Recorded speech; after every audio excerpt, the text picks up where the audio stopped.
સ્થાનિક સ્વરાજ્યની ચૂંટણી જાહેર થતાની સાથે ડભોઈમાં ગરમાઈ રાજનીતિ।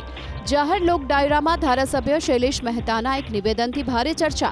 ડભોઈમાં યોજાયેલા લોક ડાયરામાં શૈલેષ મહેતાએ નિવેદન આપ્યું કે જેને જય શ્રી રામ બોલવામાં તકલીફ હોય તેનું જય શ્રી રામ કરી નાખજો।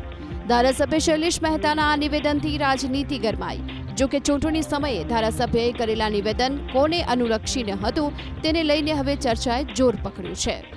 જેને જય શ્રી રામ બોલવામાં તકલીફ હોય એનું જય શ્રી રામ કરી લે છે। જેને જય શ્રી રામ બોલવામાં તકલીફ હોય એનું જય શ્રી રામ કરી લે છે। તો ડભોઈ વિધાનસભા મત વિસ્તારમાં આવતા ભાયલીમાં અશાંત ધારો લાગુ થતા ધારાસભ્ય શૈલેષ મહેતાએ રાજ્ય સરકારનો આભાર માન્યો। છેલ્લા ઘણા સમયથી ભાયલી ટીપી 3 અને 4માં અશાંત ધારા માટે ધારાસભ્ય શૈલેષ મહેતાએ સરકારને રજૂઆત કરી હતી। ત્યારે હનુમાન જયંતિના દિવસે જ અશાંત ધારો લાગુ કરવાનો પરિપત્ર મળતા ધારાસભ્ય શૈલેષ મહેતાએ સરકારનો આભાર માન્યો। સાથે કહ્યું અશાંત ધારો લાગુ થતા હિન્દુ લોકોની સુરક્ષા અને સલામતીમાં વધારો થશે।